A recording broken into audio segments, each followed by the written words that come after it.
অঞ্চলত শান্তি সম্প্ৰীতি আৰু সমন্বয় শক্তিশালী কৰাৰ এটা উদ্দেশ্য লৈ আমাৰ যুৱ শাখাই আজি কাৰ ৰেলী এটা আয়োজন কৰিছে। এই কাৰ ৰেলীৰ দ্বাৰা আমি বড়োলেণ্ডবাসী ৰাইজক এটা সাহস দিব বিচাৰিছোঁ, এটা বিশ্বাস দিব বিচাৰিছোঁ যে যোৱা 4 মাহমানত BPFৰ চৰকাৰ অহাৰ পিছত বড়োলেণ্ডত পুনৰ অশান্তি হিংসাৰ এটা পৰিৱেশ আহিছে।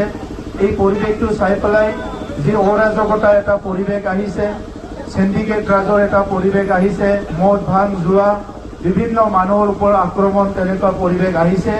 এই পৰিৱেশবিলাক দেখি পেলাই পুনৰ আমাৰ সাধাৰণ ৰাইজৰ মাজত এটা শংকিত হৈছে, অলপ ভয় পুনৰ মানুহৰ মাজত আহিছে। আমি UPPL দল এই অপশক্তিবিলাকক বা তেনেকুৱা যিবিলাক পৰিৱেশ আহিছে সেইটো সদায় আমি মোকাবিলা কৰি যাম। কাৰণ UPPL দলৰ উদ্দেশ্যই হৈছে যে বড়োলেণ্ডত চিৰস্থায়ী শান্তি স্থাপন কৰা, বড়োলেণ্ড অঞ্চলৰ প্ৰত্যেকজন নাগৰিক শিশুৰ পৰা লৈ মহিলাৰ পৰা লৈ সকলো নাগৰিকক আমি সুৰক্ষা দিয়া আৰু লগতে বড়োলেণ্ডত বসবাস কৰা 26টা জনগোষ্ঠীৰ নিজৰ পৰিচয় অস্তিত্ব ভাষা সংস্কৃতি লৈ জীয়াই থাকিব পৰা এটা পৰিৱেশ গঢ়া। আৰু এই পৰিৱেশটো যোৱা 5টা বছৰত আমি গঢ়িছিলোঁ আৰু ৰাইজে এই 5টা বছৰত খুব এটা স্বাভাৱিক জীৱন যাপন কৰিবলৈ এটা পৰিৱেশ পাইছিলে। গতিকে আজিৰ সময়ত বড়োলেণ্ডবাসী ৰাইজক এই কাৰ ৰেলীৰ দ্বাৰা আমি বিশ্বাস দিব বিচাৰিছোঁ যে অনাগত দিনতো যেতিয়াই তেনেকুৱা পৰিৱেশ পৰিস্থিতি হ'ব UPPL সদায় আগত থিয় দিব আৰু বড়োলেণ্ডৰ ৰাইজৰ সুৰক্ষা শান্তি সমন্বয়ৰ কাৰণে সদায় আমি কাম কৰি যাম, আমি মাত মাতি যাম। অহা নিৰ্বাচন, অসমৰ নিৰ্বাচন, অসমতো আমি দেখিবলৈ পাইছোঁ এই 78 বছৰৰ যিটো মানে আমাৰ ভাৰতৰ স্বাধীনতা, এই সময়লৈকে অসমত বসবাস কৰা 140টা জনগোষ্ঠীৰ বিভিন্ন জনগোষ্ঠীয়ে ৰাজনৈতিক ন্যায় পোৱা নাই, সামাজিক ন্যায় পোৱা নাই, শিক্ষাত আগুৱাই যাবলৈ যি পৰিৱেশ লাগে এই পৰিৱেশটো গঢ়িবলৈ পৰা নাই। বহুত জনগোষ্ঠীয়ে নিজৰ ভাষাক লৈ ভয় কৰি আছে, নিজৰ সংস্কৃতি জীয়াই থাকিবনে নাই ইয়াৰ ওপৰত সকলোৰে এটা শংকিত হৈছে, এটা ভয় আহিছে। তেনেকুৱা এটা পৰিৱেশত UPPL মডেলৰ যিটো ৰাজনীতি আগন্তুক নিৰ্বাচনত আমি বড়োলেণ্ডৰ 15টা সমষ্টি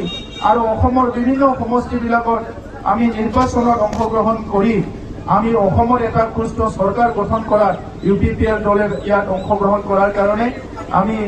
কাম কৰিবলৈ আগবাঢ়ি আহিছোঁ। আৰু আমি অসমত বসবাস কৰা সকলো জাতি ধৰ্মৰ লোকক এটা কথা ক'বলৈ বিচাৰিছোঁ, UPPL দলে যেনেকৈ বড়োলেণ্ডত 26টা জনগোষ্ঠীৰ সমন্বয় শান্তিৰ কাৰণে কাম কৰিছে, অসমতো 140টা জনগোষ্ঠীৰ শান্তি আৰু সমন্বয় সকলোৰে পৰিচয় অস্তিত্ব ভাষা সংস্কৃতি জীয়াই ৰখাৰ কাৰণে UPPL দলে কাম কৰিম। গতিকে এই নিৰ্বাচনত আমি সকলো সজাগ হৈ পেলাই আগবাঢ়ি যাম। এতিয়া আমি দেখিবলৈ পাইছোঁ কিছুমান ৰাজনৈতিকভাৱে অপ্ৰয়োজনীয় পৰিৱেশবিলাক আজি অসমত হোৱা আমি দেখিবলৈ পাইছোঁ, যি পৰিৱেশবিলাক না আমাৰ শান্তি সম্প্ৰীতি না আৰু উন্নয়নত সহায় কৰিব, ৰাজনৈতিকভাৱে প্ৰকাশিত হোৱা, এজনে আনজনক আক্ৰমণ কৰা বিভিন্ন পৰিৱেশবিলাক আজি দেখিবলৈ পাইছোঁ। গতিকে ভাৰতৰ গণতন্ত্ৰটো বিশ্বৰ ভিতৰত সৰ্বশ্ৰেষ্ঠ গণতন্ত্ৰ। এই গণতান্ত্ৰিক দেশত আজি যিবিলাক সস্তীয়া ৰাজনীতি বুলি কয় এই ৰাজনীতিবিলাক কৰিবলৈ নাপায়। ইয়াত আমি মূল্যগত ৰাজনীতি কৰিব লাগে। সেইকাৰণে UPPL দলে সদায় নিজৰ নীতিৰ আধাৰত UPPL দলৰ নীতিৰ আধাৰত এটা লক্ষ্য ৰাখি পেলাই আগন্তুক পৰিৱেশবিলাক আমি চাই পেলাই জাতি জনগোষ্ঠীক এটা সুস্থ পৰিৱেশ গঢ়াৰ স্বাৰ্থত, এটা উন্নত এটা পৰিৱেশ গঢ়াৰ স্বাৰ্থত আমি কাম কৰি যাম। আৰু আজি মই এইখিনি কথাই কৈ আমাৰ কাৰ ৰেলীৰ আমাৰ ফ্লেগ অভাৰ কাৰ্যসূচীটো হাতত লৈছোঁ। মই ভগৱানৰ ওচৰত প্ৰাৰ্থনা কৰিছোঁ আমাৰ আৰম্ভণিৰ পৰা শেষলৈকে আমাৰ যিটো কাৰ ৰেলী এইটো সুকলমে সম্পন্ন হ'ব।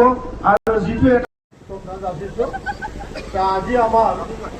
যি কেন্দ্ৰীয় UPPLৰ যুৱ শাখাৰ নেতৃত্বত যি এটা ইউনিটি এটা কাৰ ৰেলী, এই কাৰ ৰেলীত আমাৰ UPPL দলৰ সভাপতি তথা প্ৰাক্তন আমাৰ CM প্ৰমোদ বড়ো ডাঙৰীয়া আমাৰ লগত উপস্থিত আছে। তেখেতক এই সময়ত মই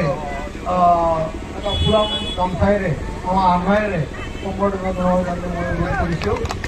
আৰু আমাৰ বহুতখিনি MLA সকল, MP সকল, আমাৰ MCLA সকল, আমাৰ দলৰ সভাপতি সম্পাদক, আমাৰ কমেণ্ট শাখাৰ সভাপতি বাইদেউনীও ইয়াত উপস্থিত আছে মই আৰু বেছি দেৰি কৰিব খোজা নাই যিহেতু সময়টো আমাৰ 8টা বজাতে আছিলে মই এটা কথাহে ক'ব খুজিছোঁ যে আমাৰ যি ইউপিপিএল দল এই দলে বিগত 5টা বছৰত যি শান্তি আৰু যি উন্নতি কৰিছিল বিশেষ কৰি 26টা জনগোষ্ঠীক লৈ পেলাই তেখেতসকলৰ লগত যি এটা মন মিলাই আমি এটা নতুন এটা বিদ্যাৰ কমৰ এটা সপোন আছিল আৰু সেইটোকে আকৌ আমি নিৰ্বাচনৰ পিছত আৰু এটা নতুন উদ্যমেৰে যাতে এই অঞ্চলৰ ৰাইজক সাঙুৰি লৈ পেলাই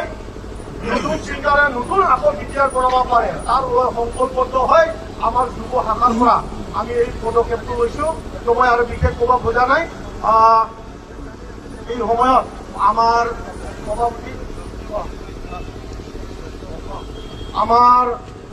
সভাপতি ডাঙৰীয়াক ইউপিপিএলৰ সভাপতি ডাঙৰীয়াক দুই আশাৰ আমাৰ ৰেলীৰ সম্পৰ্কে বক্তব্য ৰখাৰ কাৰণে মই অনুৰোধ কৰিছোঁ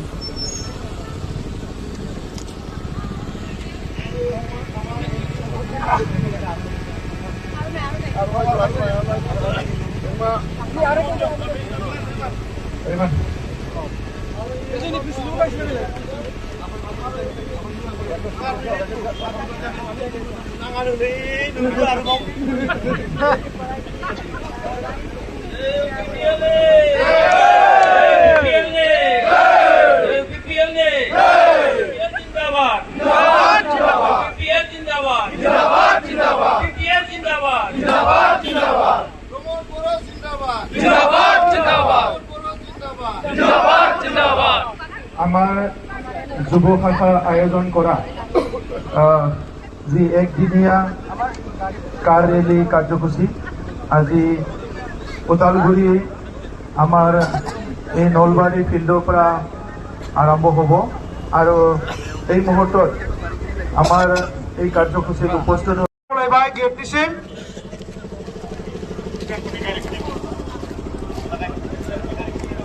लाइनाव थायो जोङो आराम्भ खालामसै जाहाथे लाइनाव थायो अन्नानै खावलायबाय एसे फावसैनो फंबायमोन मोनसे गुरै खावलायदों दहायनिफ्रायनो जोंनि दिनैनि जे मेगा कार्निभाल लाइमोन गांखं इउपिपिएलजों दैदेनजानाय हाबाफारिया दसे उनाव जागोन फ्लेग अफ जागोन दा बेखाय गासै जिल्लानि उदालगुरि टु क'क्राझार जेसेबां जिल्लानि তাৰপিছত আমাৰ নেতৃত্বসকলৰ গাড়ী থাকিব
Pasir main duit ni mah.